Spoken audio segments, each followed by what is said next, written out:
السلام علیکم۔ گریڈ 2 کے بچوں، آج ہم اسلامیات کا پہلا چیپٹر اللہ تعالیٰ کی نشانیاں پڑھیں گے۔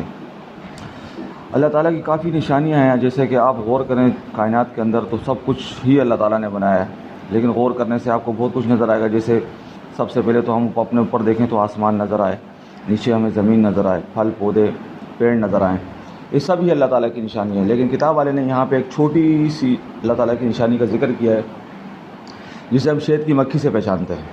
چلے ذرا دیکھیں شہد کی مکھی کیا کرتی ہے اور اللہ تعالیٰ کی کیا کیا نشانی اس میں پائی جاتی ہیں۔ موسم بہار، کتاب والے نے جو پیراگراف لکھا ہے اسی کو پڑھ کے دیکھتے ہیں۔ موسم بہار میں جیسے جب پھول اور پودے کھلتے ہیں تو آپ کو اس کے اوپر ایک چھوٹی سی مکھی اڑتی ہوئی نظر آتی ہے، جو بڑی سرگرمی سے پھلوں کا رس چوس رہی ہوتی ہے۔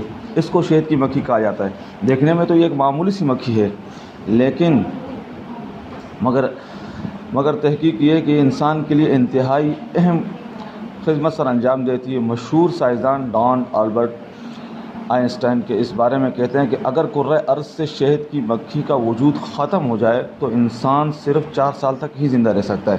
سائنسدانوں کی تحقیق اور غور و فکر سے یہ معلوم ہوا کہ پودوں اور فصلوں میں زیرگی پولوشن کا 70% حصہ شہد کی مکھی سر انجام دیتی ہے، اور 90% انسانی خوراک بھی اسی عمل کی وجہ سے پیدا ہوتی ہے۔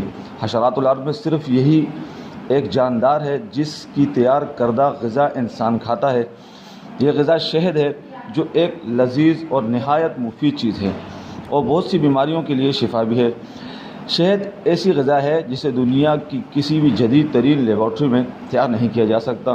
اللہ تعالیٰ نے یہ صلاحیت صرف اس مکھی کو عطا فرمائی ہے، اور پھلوں اور پھولوں سے رس یہ بے مثال غذا تیار کر سکتے ہیں۔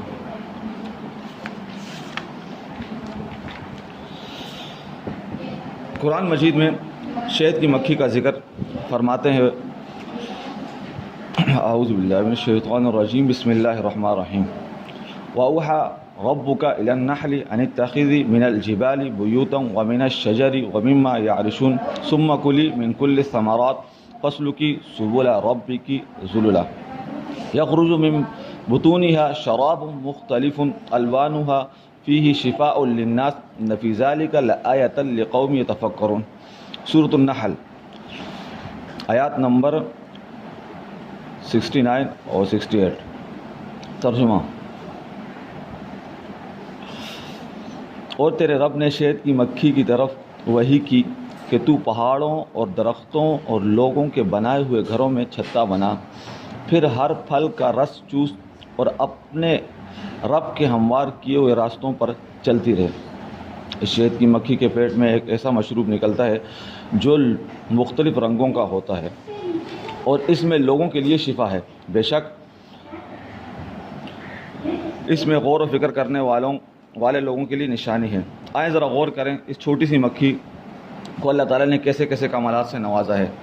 ہر چھتے میں ایک ملکہ ہوتی ہے، سب مکھیاں اس کی حکم کی پابند ہوتی ہیں۔ یہ چھتے میں مختلف فرائض سر انجام دیتی ہے اور ایک دوسرے سے پورا تعاون کرتی ہیں۔ چھتے کی مثال ایک منظم فوج یا ایک مہذب معاشرے جیسی ہوتی ہے۔ شہد کی مکھیاں صرف 12 دن کی عمر میں اپنا کام شروع کر دیتی ہیں۔ چھتے میں کچھ مکھیاں کارکن قسم کی ہوتی ہیں، یہ پھلوں سے رس جمع کرتی ہیں اور پھر اس رس سے شہد تیار کرتی ہیں۔ یہ اپنے چھتے میں میلوں دور چلی جاتی ہیں، مگر نہ راستہ بھولتی ہیں اور نہ ہی کسی اور دوسرے چھتے میں داخل ہوتی ہیں۔ یہ رس جمع کرنے کے لیے صرف صاف ستھرے اور مفید پھلوں کا انتخاب کرتی ہیں۔ گندے اور بدبودار پھولوں پر نہیں بیٹھتی۔ اگر کوئی مکھی غلطی سے کسی ایسے پھول کا رس لے آئے تو شہد کا معیار برقرار رکھنے والی مکھیاں اسے چھتے میں داخل نہیں ہونے دیتی۔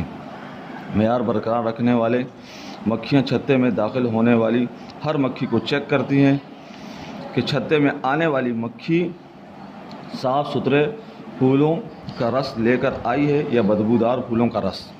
بعض مکھیاں چھتے کی حفاظت اور پہرے داری میں مامور ہوتی ہیں، جو اجنبی مکھیوں اور دوسرے کیڑے مکوڑوں سے چھتے کی حفاظت کرتی ہیں۔ کچھ مکھیاں نئے پیدا ہونے والے بچوں کی دیکھ بھال اور تربیت پر مامور ہوتی ہیں۔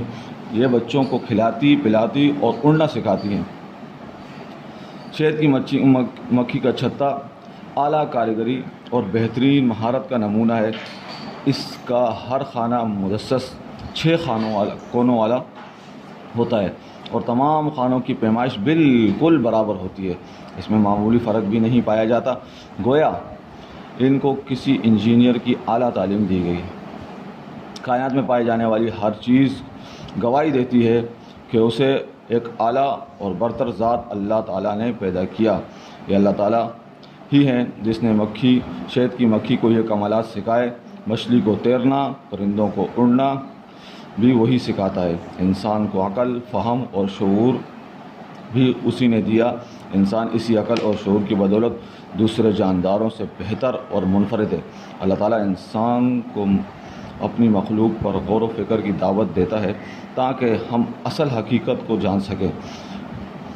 ہمارا فرض ہے کہ ہم کائنات پر مسلسل غور و فکر کرتے رہیں اور درست نتائج حاصل کرنے کی کوشش کریں۔